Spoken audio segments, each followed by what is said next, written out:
Hello guys, আজকে আমি যাচ্ছি বেতুয়া ঢাউরি। কি করতে যাচ্ছি সেটা ওখানে গিয়ে বলবো। দেখা হচ্ছে সেখানে গিয়ে। চলো টাটা। অবাক হওয়ার কিছু নেই, এখানে একটা আত্মীয়ের বাড়িতে এসেছিলাম। তবে এখানে এসেই দেখি এখানে একটা কীর্তন হচ্ছে, মানে 24 প্রহর।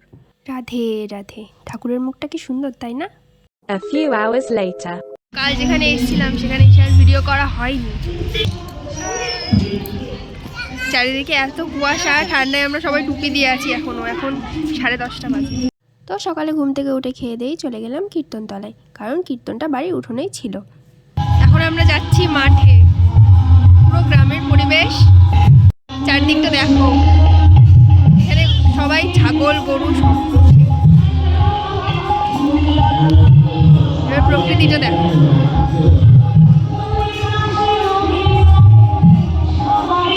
এখানে গরু।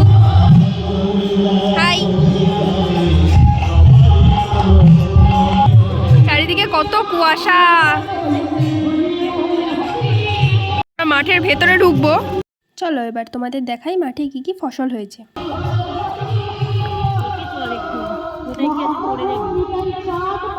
এইটা আমার বড় জেঠা ছিল, এই পুরোটা মটরশুটি। এগুলো মটরশুটি হয়েছে? হ্যাঁ হয়েছে দু একটা।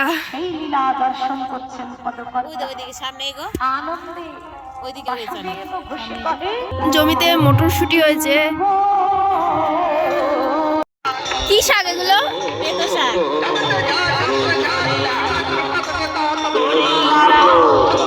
এখানে ওলকপি গাছ, এগুলো ফুলকপি, আর এগুলো বাঁধাকপি। পেঁয়াজ গাছ। এগুলো কি গাছ? নাকি সর্ষে, মূলো শাক। হ্যাঁ মূলো শাক। পালং শাক। এই যেগুলো পালং শাক। আর ওদিকে সব সর্ষে ক্ষেত, কুয়াশায় ভরা মাঠ। এখানে ধনেপাতা গাছ, এগুলো টমেটো গাছ। ওখানে কুল গাছে কুল হয়েছে অনেক ছোট ছোট।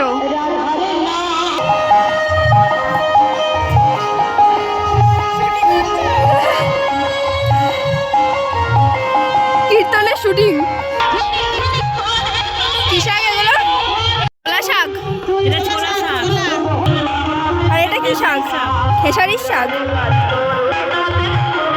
আর এখানে তো দুজন মিলে রীতিমতো শাক তোলার কম্পিটিশনই শুরু করে দিয়েছিল। আর ওদের দেখে আমারও একটু শাক তুলতে ইচ্ছা হলো। এই দেখো একটা।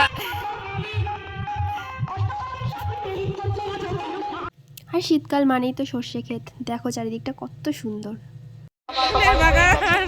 আর জমির আলগুলোতে এত শিশির পড়েছিল যে তাতে আমার পাই ভিজে যাচ্ছিল। আর এখানে নাকি এই ছোট্ট কুমড়ো গাছটাতে 20-25টা কুমড়ো ধরেছে, ভাবা যায়? মা তাই তো, ওই তো এই দেখো এই যে। হ্যাঁ এই দেখো, এই দেখো, এই দেখো, এই দেখো। বাহ, অনেকগুলো ফুল হয়েছে তো। হ্যাঁ অনেক ফুল হয়েছে। কি মজা মাঠে। কি মজা। এইটা তোমাদের জমি? এটা আমাদের। ও, এগুলো ভুট্টা গাছ তো? হ্যাঁ, ভুট্টা গাছ। এখানে নাকি 4-5 বিঘে জমিতে ভুট্টা চাষ হয়। আর এমন একটা ভুট্টা গাছ আছে যেগুলো আমার থেকেও লম্বা।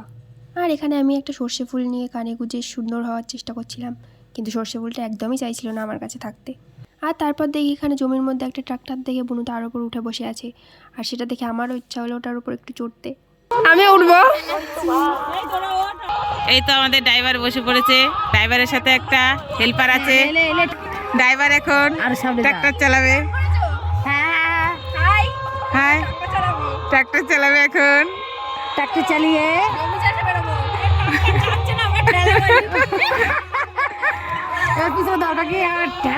এই যে ট্রাক্টর যাচ্ছে না বলে ঠেলা দিচ্ছে। এই মহিলাটা খুব কাজের লোক। চলো টাটা ডাক্তার দাদু, ডাক্তার দাদু টাটা। চলো এবার মাঠ থেকে বিদায় নেওয়া যাক। টাটা, আবার ওখানে গিয়ে দেখা হবে। এখন ওখানে কীর্তন চলছে। আজকে সূর্য পুজো আছে, যদিও সূর্য ওঠেনি। ঠিক আছে, সূর্য পুজোটা খুব সুন্দর হয় এখানে শুনেছি। সূর্য পুজোটা দেখাবো। এই সূর্য পুজোটা দেখতে এখানে আসা আমাদের। আর এই এত সুন্দর মাঠ।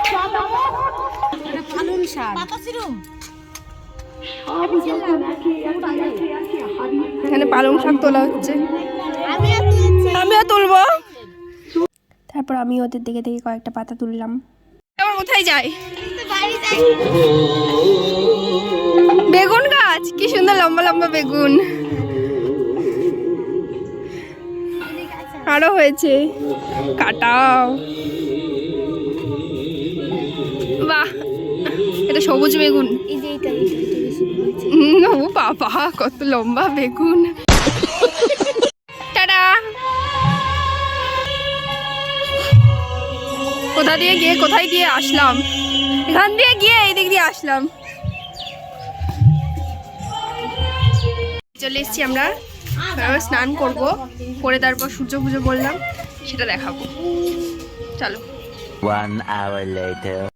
সূর্য পুজোর জন্য রেডি আমরা। তিলক পরে আসি, আমি এখন তিলক পরি।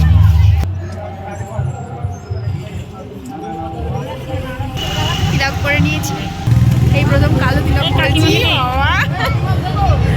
আর আমার মেয়েটা এদিকে একাই সাদা। ও একা সাদা। আর এখানে কাকিমার হাতে এত বড় যে জিনিসটা দেখছো সেটাকে বলে শিঙা। এখানে সূর্য পুজোয় লাগে। এই গ্রামের অনেকেই এই শিঙা দেয়।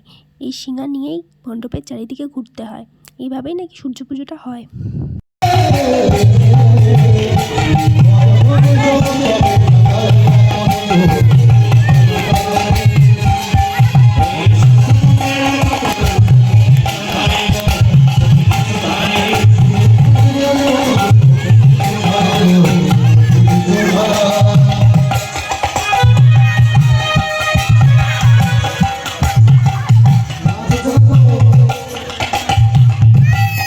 আর তার ঠিক পরেই হয় এই আরতি, যেটাও খুব সুন্দর হয়।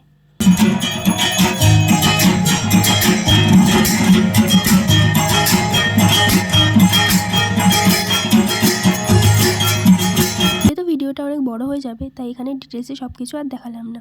তবে সামনে আমাদের পাড়ায় কীর্তন আছে, সেখানে ডিটেলসে সব কিছুই আমি দেখাবো। তবে আর একটা ইন্টারেস্টিং জিনিস না দেখালেই নয়, সেটা হলো এখানের ভোগ রান্না। এখানে এই এত বড় কড়াই রান্না হয়, যেখানে চাল ডাল আলু আর জল মিলিয়ে মোট 180 কেজির জিনিস ধরে। মানে ভাবতে পারছো? আর উনুনটা এত বড় যে এখানে এত বড় বড় গাছের গুঁড়িও ঢুকে যায়। তো সবাই মিলে দুদিন খুব মজায় কাটিয়েছি। আর আজকের ব্লগটা এখানেই শেষ করলাম। দেখা হচ্ছে আরও একটা ব্লগ নিয়ে খুব তাড়াতাড়ি। আর ভিডিওটা ভালো লাগলে অবশ্যই লাইক কমেন্ট করতে ভুলো না। আর চ্যানেলে নতুন হয়ে থাকলে চ্যানেলটাকে সাবস্ক্রাইব করে দিও।